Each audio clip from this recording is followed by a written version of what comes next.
नमस्कार, मैं हूं अशोक वर्मा। आप देख रहे हैं टीवी 20 न्यूज। आइए आपको दिखाते हैं देश और प्रदेश की तमाम खबरें। आजमगढ़ में जिला अधिकारी कार्यालय पहुंचे अरुण मिश्रा। लालू प्रबंधक महर्ष दत्तात्रेय स्कूल ने मुख्यमंत्री उत्तर प्रदेश शासन को नामित ज्ञापन सौंपते हुए पत्रकारों से हुई बातचीत में कहा कि कोविड-19 में बंद सभी सेवाओं से लॉक हट गया, लेकिन आज तक शिक्षा के मंदिर बंद हैं। इसके कारण विद्यालय के शिक्षक शिक्षिकाएं, चालक, चतुर्थ श्रेणी कर्मचारी के समक्ष विकट संकट की स्थिति उत्पन्न हो गई है। वही घर पर लगातार बच्चों के रहने के कारण उनमें उदासीनता आ रही है, जो नकारात्मकता को बढ़ावा दे रहा है। जबकि बाजार खुल गया है, मल्टीप्लेक्स सिनेमा हॉल खुल गया है, रेलवे और रोडवेज खुल गए हैं, शराब की दुकानें में, मंदिर, मस्जिद, गुरुद्वारा, चर्च आदि सभी खुल गए हैं। बच्चों को प्रमोट कर देना ही कोई विकल्प नहीं है। जरूरी है कि विद्यालय को नियमित संचालित होना, जिस पर गंभीरता से विचार किया जाना अति आवश्यक है। विद्यालय लगातार बंद होने से प्रबंधन के समक्ष विकट स्थिति उत्पन्न हो चुकी है। स्टाफ का खर्च, बैंक वित्तीय सहायता की अदायगी विधि समेत कई खर्चों को अब वो करना मुश्किल है, जिस प्रकार सरकार को गंभीरता से विचार करने चाहिए और विद्यालय खोलने की अनुमति प्रदान करनी चाहिए। इस मौके पर संजय निषाद, राकेश निषाद, अजय पांडे, शशांक उपाध्याय, मृत्युंजय तिवारी सहित अन्य लोग उपस्थित रहे। क्या नाम है आपका? मेरा नाम अरुण कुमार मिश्रा लालू है। आज किन मांगों को लेकर आप लोग आए हैं डीएम कार्यालय? हम इस मांग को लेके आए हैं कि आज सारा चीज़ खुल गया है, रोडवेज खुल गया, रेलवे खुल गया, शराब की दुकान खुल गई, मॉल खुल गया, मल्टीप्लेक्स खुल गए, लेकिन विद्यालय नहीं खुल रहे हैं। और आप जानते हैं, आपके द्वारा मैं बताना चाहता हूँ कि एक शिक्षक कम से कम अपने परिवार के 4-5 लोग का भरण पोषण करता है। आज वो बेरोजगार बैठा है, परिवार के लोग भी परेशान हैं और साथ ही साथ बच्चे परेशान हैं। 20 महीने से विद्यालय बंद होने के कारण उनके दिमाग में नकारात्मक पहलू ही चल रहा है, पॉजिटिव बातें उनके दिमाग में नहीं आ रही है। शिक्षक ही बताता है समाज में कैसे रहना है, कैसे जीवन यापन करना है, समाज में हो रही गतिविधियों के बारे में ही एक शिक्षक अपने विद्यार्थी को संजोता है, पिरोता है, पढ़ाता है। क्या चाहते हैं आप? हम चाहते हैं जिस प्रकार से सारी चीज़ें अनलॉक हो गई हैं, विद्यालय के भी एक प्रॉपर गाइडलाइन बना के खोला जाए। इसके उत्तर प्रदेश के लखनऊ में अलकायदा के 2 आतंकवादियों की गिरफ्तारी के बाद महाराजगंज जनपद से जुड़ी भारत नेपाल सीमा पर अलर्ट जारी कर दिया गया है। जनपद के सोनौली सीमा पर एसएसबी एवं पुलिस की संयुक्त टीम सीमा से गुजरने वालों लोगों पर कड़ी नज़र बनाए हुए है। सीमा से गुजरने वाले वाहनों और लगेज की जांच डॉग स्क्वाड टीम द्वारा किया जा रहा है। इसके साथ ही हर आने जाने वाले व्यक्तियों की सघन तलाशी ली जा रही है। बताते चलें कि भारत नेपाल की सीमा खुली होने के कारण आतंकियों की अवैध घुसपैठ की आशंका के मद्देनज़र जनपद के सभी होटल एवं लॉज में ठहरने वाले व्यक्तियों की जांच की जा रही है। आतंकी खतरे को देखते हुए पुलिस ने जनपद में रहने वाले सभी किराएदारों का सत्यापन शुरू कर दिया है। इसके साथ ही नेपाल से जुड़ी जनपद की 84 किलोमीटर सीमा पर सुरक्षा एजेंसियों ने अपनी गश्त बढ़ा दी है। आशंका व्यक्त की जा रही है कि आतंकी नेपाल के रास्ते अवैध रूप से भारत में घुसपैठ कर किसी बड़े आतंकी हमले को अंजाम दे सकते हैं। एसपी ने बताया कि भारत नेपाल सीमा पर पुलिस और एसएसपी को अलर्ट कर चेकिंग अभियान तेज कर दिया गया है। जनपद के सभी मकानों में रह रहे किराएदारों का सत्यापन भी किया जा रहा है। खतरे को देखते हुए पूरी सतर्कता बरती जा रही है। देखिए, वहाँ पे जो भी हमारे नेपाल सीमा पे चौकी हैं, पुलिस स्टेशंस हैं, उनको अलर्ट किया गया है। और वहाँ जो सीमा पे तलाशी अभियान है, जो एसएसबी है, उनको भी ब्रीफ किया गया है और हम लोग व्यापक तलाशी अभियान चलाए हुए हैं। इसके अलावा जनपद में जितने भी मकानों में किराएदार के रूप में लोग रह रहे हैं, उन सब का हम सत्यापन करा रहे हैं कि कोई ऐसा गलत व्यक्ति को किराए पर लेके नहीं रह रहा। ये तेज़ी से हम लोग काम कर रहे हैं और बहुत हम लोग सतर्कता बरत रहे हैं। अम्बेडकर नगर जनपद में एकमात्र बलरामपुर चीनी मिल्स लिमिटेड की अकबरपुर इकाई में समारोहपूर्वक बलराम ऐप की लॉन्चिंग की गई। बलरामपुर चीनी मिल समूह की कुल 10 चीनी मिलों के माध्यम से लगभग 6 लाख कृषक परिवार सीधे जुड़े हैं। गन्ने की खेती में बढ़ते हुए लागत मूल्य को कम करने, वैज्ञानिक विधि से खेती करके अधिकतम उत्पादन प्राप्त करने एवं कृषकों की सुविधा को दृष्टिगत रखते हुए बलराम ऐप का निर्माण किया गया है। कृषकों के सशक्तिकरण के लिए लाभदायक और टिकाऊ खेती करने और चीनी मिल से सीधे जुड़ने के लिए बलराम ऐप का शुभारंभ को किया गया, जिसमें विशेष आकर्षण गन्ना कृषक गन्ने की क्रियाओं को समय समय पर करके उन क्रियाओं का संबंधित चीनी मिल के अधिकारी द्वारा प्रमाणित हो जाने पर रिवार्ड पॉइंट अर्जित कर सकते हैं। जिन कृषकों द्वारा न्यूनतम 150 से इससे अधिक रिवार्ड पॉइंट एक प्लांट पर अर्जित कर लिया जाएगा, उसे रिकॉर्ड के रूप में कृषि आदानों पर कुछ छूट का लाभ प्राप्त होगा। कृषक बलराम ऐप का प्रयोग करके समय की बचत एवं उपज में बढ़ोतरी कर आय में वृद्धि करके अपनी आर्थिक स्थिति में सुधार ला सकेंगे। बलराम ऐप डाउनलोड करने के उपरांत गन्ना कृषकों को आने वाली सभी प्रकार की समस्याओं से निदान मिल सकेगा। तो बहुत सारे ऐसे लोग हैं जो जाते हैं, हो सकता है खेत में जाते हो, लेकिन बगल में एक मजदूर है, 250 रुपए 300 रुपए का मजदूर है, उससे स्प्रे करा लेंगे। हम खड़े हुए, हम खुद नहीं स्प्रे करते। बाहर आदमी काम कर लेगा, अपने खेत में काम नहीं करता। हर कार्य के लिए अगर हम देखें, हर कार्य के लिए हमें गुड़ाई करना है तो बाहर का आदमी वो चाहिए, दूसरे का ट्रैक्टर चाहिए। हमें गन्ना बधाई करनी है, पीलीभीत की लेबर चाहिए। हमें उसमें छिलाई करनी है तो पीलीभीत की लेबर चाहिए। गन्ना आपूर्ति करना है तो पड़ोसी का ट्रैक्टर चाहिए। हर चीज में हम दूसरे को पैसा देते हैं, हम खुद नहीं करते। और यही कारण है कि हमारी लागत बढ़ जाती है। तो उत्पादन लागत हमारी ज्यादा है, इधर उत्पादन। जिला अधिकारी राजेश कुमार की अध्यक्षता में कलेक्ट्रेट सभागार में विधानसभा निर्वाचक नामावलियों के निरंतर पुनरीक्षण की समीक्षा बैठक समस्त उप जिलाधिकारियों के साथ संपन्न हुई। समीक्षा के दौरान पाया गया कि 18-19 आयु वर्ग के युवा मतदाताओं की संख्या 0 अथवा 5 से कम वाले मतदेय स्थलों की संख्या 422 में 18-19 आयु वर्ग की युवा महिला मतदाताओं की संख्या 0 अथवा 5 से कम वाले मतदेय स्थलों की संख्या 1303 यानी 1303 है। इसी प्रकार 18 से 30 आयु वर्ग के युवा मतदाताओं की 0 संख्या वाले मतदेय स्थलों की संख्या 14 एवं 18 से 30 आयु वर्ग की युवा महिला मतदाताओं की 0 संख्या वाले मतदेय स्थलों की संख्या 115 है। इस पर जिलाधिकारी ने समस्त उप जिलाधिकारी को निर्देशित करते हुए कहा कि फॉर्म 6 भरवाकर उक्त मतदेय स्थलों पर युवा मतदाता एवं युवा महिला मतदाताओं की संख्या में वृद्धि कराना सुनिश्चित करें। 18 से 30 आयु वर्ग के युवा महिला मतदाताओं की संख्या में वृद्धि कराने पर विशेष ध्यान दें। इसके साथ ही जनपद के निर्वाचक नामावली में 80-79 वर्ष आयु वर्ग के 62,075 मतदाता, 90 से 99 वर्ष आयु वर्ग के 12,936 मतदाता एवं 100 वर्ष आयु वर्ग के ऊपर के 1,032 मतदाताओं का सत्यापन कराया जाना है। इसके लिए जिलाधिकारी ने समस्त उप जिलाधिकारी तहसीलदारों को निर्देशित करते हुए कहा है कि उक्त आयु वर्ग के मतदाताओं का सत्यापन 100% जल्द से जल्द करना सुनिश्चित करें। इसके साथ ही यह भी सुनिश्चित कर लें कि जिन मतदाताओं की मृत्यु हो चुकी है उनका फॉर्म 7 भरवाकर निर्वाचक नामावली से उनका नाम हटाना सुनिश्चित करें। आजमगढ़ के रानी की सराय से खबर है, जहां भाजपा समर्थित रानी की सराय ब्लॉक के नवनिर्वाचित ब्लॉक प्रमुख विपिन सिंह ने जीत के बाद सभी क्षेत्रवासियों का आभार व्यक्त करते हुए कहा कि सरकार द्वारा लागू की जा रही योजनाओं को जन जन तक पहुंचाना उनकी सर्वोच्च प्राथमिकता होगी। उन्होंने कहा कि जिसने हमारा समर्थन किया, जिसने हमारा समर्थन नहीं किया, वह कोई भेदभाव नहीं करेंगे तथा सबका साथ, सबका विकास, सबका विश्वास की तर्ज पर काम करेंगे। उन्होंने कहा कि प्रधानमंत्री मोदी और उत्तर प्रदेश के मुख्यमंत्री योगी आदित्यनाथ के द्वारा जो भी विकास कार्य चलाए गए हैं उनको धरातल पर उतारने का प्रयास करेंगे। इस मौके पर पूरे दिन भर बधाई देने वालों की भीड़ लगी रही। इस अवसर पर सुहेल प्रधान, कोटिला, राकेश कुमार सिंह सहित तमाम लोग मौजूद रहे।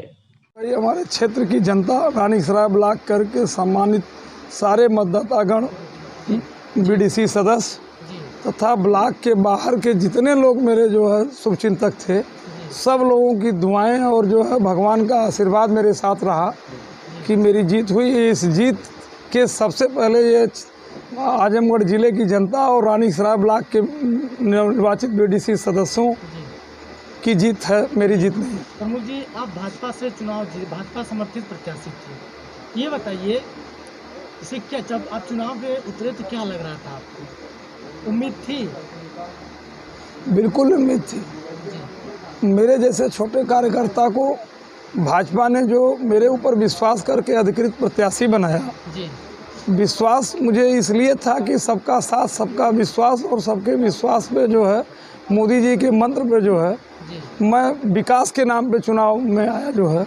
इसके पहले हमारे ब्लॉक में 3-3, 4-4 बार प्रमुख रहे लोग, 3 बार प्रमुख रहे। वह प्रमुख होने के बाद माननीय बीडीसी सदस्यों का जो है एक पैसे का ख्याल नहीं करते थे, जो है न उनको काम कर देते थे, न उनके ग्राम सभा में काम कराते थे। उनके तानाशाही और मनमानी रवैये को देखते हुए सारे बीडीसी सदस्य यहाँ त्रस्त थे और वह नवनिर्वाचित बीडीसी सदस्य मुझे उम्मीद भरी निगाहों से मेरे ऊपर विश्वास करके उन लोगों ने मुझे जो है वोट दिया और उनके समर्थन से मैं जो है इतनी बड़ी जीत हासिल किया। प्रधान जी, तो मिशन 2022 को लेके क्या कहेंगे? मिशन 2022 में फिर हम लोग वही मोदी जी के मंत्र पे सबका साथ सबका विश्वास और विकास के नाम पे जो है चुनाव लड़ेंगे और विकास के नाम पे चुनाव लड़ेंगे और जनता का पूरा भरोसा में हम लोगों के साथ रहेगा जी। प्रमुख जी, आप जनप्रतिनिधि हैं जनता के, अगर भारतीय जनता पार्टी 2022 में अगर आपको कहीं से उम्मीदवार बनाती है तो क्या करेंगे आप? मेरे जैसे छोटे कार्यकर्ताओं को जो विश्वास करके जो मुझे अधिकृत करके जो प्रमुख पद मिला है, मुझे जो जिम्मेदारी दी गई है, मैं इसी जिम्मेदारी को 5 साल जो है सफलतापूर्वक उसका निर्वहन कर लूँ, यही पद मेरे लिए काफ़ी है। इसके आगे की कोई न मेरी सोच है। अगर मान लीजिए बना देती है भारतीय जनता पार्टी, जैसे देखा जाता है एक गरीब से गरीब आदमी को जो है टिकट दे करके विधानसभा में भेज देती है, अगर आपको सिर्फ उम्मीदवार बना देती है तो उसमें क्या करेंगे आप? पहली बात तो मुझसे पहले लोग पार्टी के जो है सारे लोग उसमें जो है जुड़े हुए हैं, उनका हक बनता है और वो उस जिम्मेदारी को 2022 में वही निभावें। मुझे जो पद मिला है मैं उस पद को उस जिम्मेदारी से 5 साल निभाने के बाद ही कुछ दूसरे विषय में सोच सकते। आज आजमगढ़ जनपद की कोतवाली पुलिस ने बड़ी सफलता हासिल करते हुए पुलिस मुठभेड़ के दौरान 2 अंतर जनपदीय गांजा तस्करों को गिरफ्तार किया और उनके कब्जे से बोलेरो जीप सहित असलाह कारतूस व 46 किलोग्राम गांजा बरामद किया है। साथ ही आपको बता दें कि इन तस्करों पर संगीन अपराधों में 1 दर्जन मुकदमे दर्ज किए गए। बता दें कि पुलिस अधीक्षक आजमगढ़ सुधीर कुमार सिंह द्वारा चलाए जा रहे अभियान अपराध नियंत्रण व अपराधियों की गिरफ्तारी के क्रम में अपर पुलिस अधीक्षक नगर पंकज कुमार पांडे तथा क्षेत्राधिकारी नगर निष्ठा उपाध्याय के कुशल पर्यवेक्षण में व कोतवाली के गुप्ता के नेतृत्व में कोतवाली पुलिस अभियुक्तगण की गिरफ्तारी हेतु अलग अलग टीम गठित कर अपराधियों की धरपकड़ करने हेतु लगातार प्रयास कर रही थी। इसी दौरान कोतवाली पुलिस बल व स्वाट टीम के प्रभारी निरीक्षक नंद कुमार तिवारी व मैं हमरा पुलिस टीम व सर्विलांस टीम आजमगढ़ के द्वारा पूर्वांचल के जनपदों में हो रही गांजा तस्करी की सूचना के संबंध में सूक्ष्मता व गहराई से अभिसूचना संकलित किया गया। गांजा से भरी हुई बोलेरो आने की सूचना पर गांजा तस्करों को पकड़ने के लिए ग्राम बद्दोपुर के पास सघन चेकिंग की जा रही थी। इसी दौरान एक बोलेरो जीप जो हाफिजपुर की तरफ जा रही थी को रोकने का प्रयास किया गया, जिस पर बोलेरो में सवार अपराधियों द्वारा पुलिस टीम पर फायरिंग कर दिया गया। पुलिस टीम द्वारा हिम्मत कर अपने जान की बाजी लगाते हुए उन अपराधियों और गांजा तस्करों को गिरफ्तार कर लिया। देखिए, पुलिस के पास पहले से सूचना थी कि कुछ लोग जो कि ये गांजा की तस्करी करते हैं वो यहाँ से गांजा लेके जाने वाले हैं। इस सूचना पर पुलिस द्वारा चेकिंग की जा रही थी। इसी क्रम में कल दिनांक 12/7 को ये एक गैंग पकड़ा गया है जो कि गांजा लेके आ रहे थे। इस गैंग में विनोद यादव और मृत्युंजय यादव 2 लोग हैं। पूछताछ के दौरान ये बताया गया है कि मतलब ये वहाँ से उड़ीसा से लेके आते थे और ये मृत्युंजय यादव जो गाजीपुर का अभियुक्त है, जिस पर पहले से भी इसकी क्रिमिनल हिस्ट्री है, ये वहाँ पर गाजीपुर में ले जाकर इसको डिस्ट्रीब्यूट करता था, बेचता था। ये दोनों ही जो अभियुक्त पकड़े गए हैं इनकी लंबी क्रिमिनल हिस्ट्री है। विनोद यादव, इस पर पहले लूट के भी मुकदमे, गैंगस्टर का भी वो अभियोग पंजीकृत है और ये दोनों काफ़ी लंबे समय से इस तस्करी को कर रहे थे। इसमें इस तरीके से पुलिस द्वारा एक बड़ी कामयाबी हासिल की गई। गांजे की कीमत क्या बताई जा रही है, उनका अन्य जनपदों में भी नेटवर्क है? इनका जो नेटवर्क है वो कई ज़िलों में काम करता है। जैसे आजमगढ़ में ये पकड़े गए हैं और गाजीपुर यहाँ का पड़ोसी जनपद है। और इस जो गांजे की जो कीमत है 45 किलो गांजा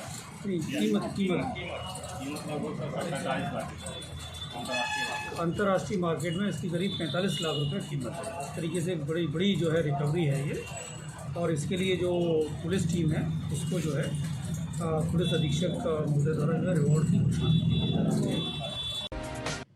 उत्तर प्रदेश सरकार में मंत्री तथा दीदारगंज विधानसभा से भाजपा के प्रत्याशी रहे डॉक्टर कृष्ण मुरारी विश्वकर्मा ने आजमगढ़ से जीते हुए सभी ब्लॉक प्रमुखों को बधाई दी तथा मोहम्मदपुर ब्लॉक से नवनिर्वाचित बीजेपी समर्थित ब्लॉक प्रमुख प्रत्याशियों में अपने छोटे भाई विजय विश्वकर्मा के जीतने पर सभी क्षेत्रवासियों का आभार प्रकट कर उन्होंने कहा कि ये क्षेत्रवासियों का आशीर्वाद है जो हमें क्षेत्र के विकास के लिए चुना है। उनके सपनों को अगले 5 वर्षों तक साकार करने का काम किया जाएगा। साथ ही विधान सरकार की योजनाएं जन जन तक पहुंचाई जाएगी। इसी तरह हमें पूरा विश्वास है कि दीदारगंज विधानसभा की जनता अब की बार बदलाव की ठान ली है, हमें चुनकर विधानसभा में भेजेगी और हमें अपनी क्षेत्र की जनता का सेवा करने का मौका मिलेगा। इस अवसर पर उन्होंने बधाई देने वालों का तांता लगा रहा। इस अवसर पर विनीत जायसवाल पूर्व मंडल अध्यक्ष मार्टिनगंज व भानु प्रताप गुप्ता जिला कार्य समिति सदस्य ने पूर्व मंत्री तथा दीदारगंज विधानसभा से भाजपा के भावी प्रत्याशी कृष्ण मुरारी विश्वकर्मा को माल्यार्पण कर स्वागत व अभिनंदन किया। धन्यवाद। क्या लग रहा है जब आप लोग चुनाव में उतरे हुए थे, क्या लग रहा था? नहीं, चुनाव में तो यहाँ की जनता का, पूरे मोहम्मदपुर विकास खंड की जनता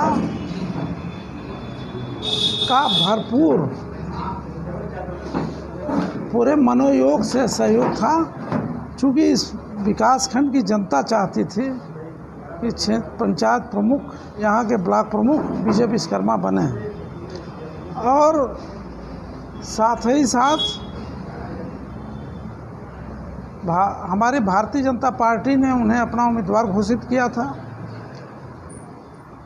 और माननीय प्रधानमंत्री नरेंद्र मोदी जी, माननीय उत्तर प्रदेश के यशस्वी मुख्यमंत्री योगी आदित्यनाथ जी ने जो काम किया है उस पर भी जनता ने भरोसा जताया है। साथ ही सबसे पहले मैं इस क्षेत्र की जनता, वो जितने हमारे क्षेत्र पंचायत सदस्य हैं, बीडीसी सदस्य हैं, इसके लिए उनका आभार है कि उन्होंने एक नेतृत्व अपने हमारे छोटे भाई को दिया है, उन लोगों ने विश्वास व्यक्त किया है, तो निश्चित रूप से हम लोग इस क्षेत्र का विकास करेंगे। पूर्व में भी प्रमुख रहे हैं, इसलिए भी लोग जनता ने देखा है कि हमने विकास किया क्षेत्र का। जनता में जो सरकार की नीतियां हैं वो हर गरीब के जन जन तक पहुंचनी चाहिए, उस पे काम करना है। सर, इस जीत का श्रेय आप किसको देना चाहेंगे? जीत का श्रेय तो यहाँ की जनता को है, मोहम्मदपुर विकास खंड की जनता को है और यहाँ के बीडीसी सदस्यों को है। सर, मिशन 2022 को लेकर क्या कहेंगे? आगामी वर्ष 2022 में हमारी फिर सरकार बनेगी भारतीय जनता पार्टी की और 2022 में दीदारगंज से मैं उम्मीदवार रहा हूं और रहूंगा भी। 2017 में मैं रहा हूं उम्मीदवार, आगे 2022 में भी हमें पूर्ण विश्वास है कि पार्टी हाईकमान केंद्र, हमारा नेतृत्व हम ही को मैदान में उतारेगा और भारी मतों से हम लोग विजयी होंगे। 2022 की शुरुआत दीदारगंज से शुरू होगी, ये आप कहना चाहेंगे? नहीं, हमारा क्षेत्र तो वही है, हमारा काम क्षेत्र तो यही है, लेकिन मुझे लगता है कि पूरे जनपद में 10 सीटें हैं, 10 में 9 हम लोग जीतेंगे इस बार। सर, ये पेट्रोल डीजल की बढ़ती महंगाई की सब, वो तो अंतर्राष्ट्रीय मामला है, वो महंगाई पूरा अंतर्राष्ट्रीय मामला है, जनता बखूबी समझती है, लेकिन जो हमारे प्रधानमंत्री। बिजनौर के थाना शेरकोट के ग्राम अराजी कंदला में एक 16 वर्षीय किशोर का शव पेड़ से लटका मिलने से परिजनों का बुरा हाल है। रो रो कर सूचना पर पहुंची पुलिस ने शव को पोस्टमार्टम के लिए भेजते हुए आगे की कार्रवाई शुरू की है। आपको बता दें कि 16 वर्षीय किशोर कल शाम घर से लापता हो गया था। परिजनों के काफ़ी तलाश करने पर भी नहीं मिल पाया था। आज सुबह भी बच्चे की तलाश जारी थी तो पास में ही गन्ने के खेत में पड़े पेड़ पर नाबालिग बच्चा का शव लटका मिला। घटना के बाद परिजनों का आरोप है कि 3 दिन पूर्व ही पड़ोसी से झगड़ा हुआ था, उसने जान से मारने की धमकी दी थी।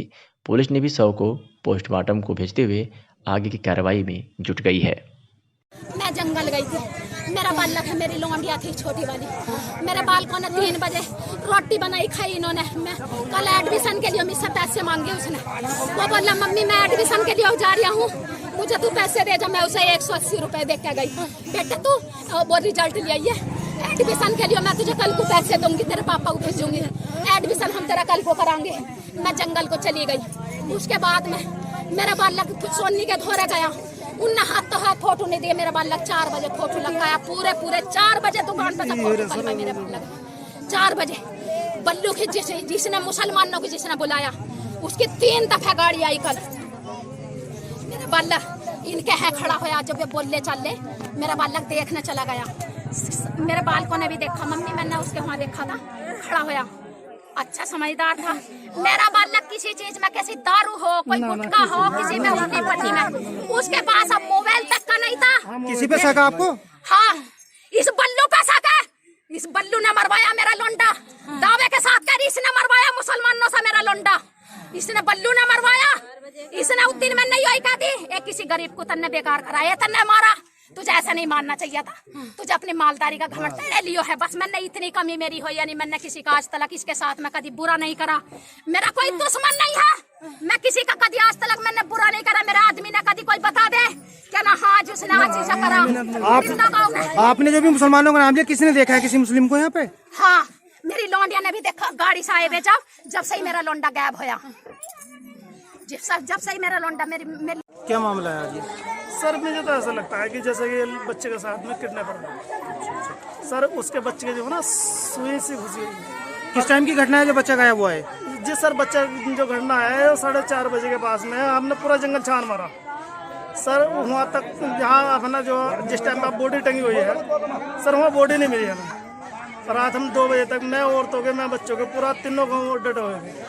और सर अब जब हमने देखा पूरे जंगल को उधर छानते हुए, तो सर बॉडी जो है हमें पेड़ पर टंगी।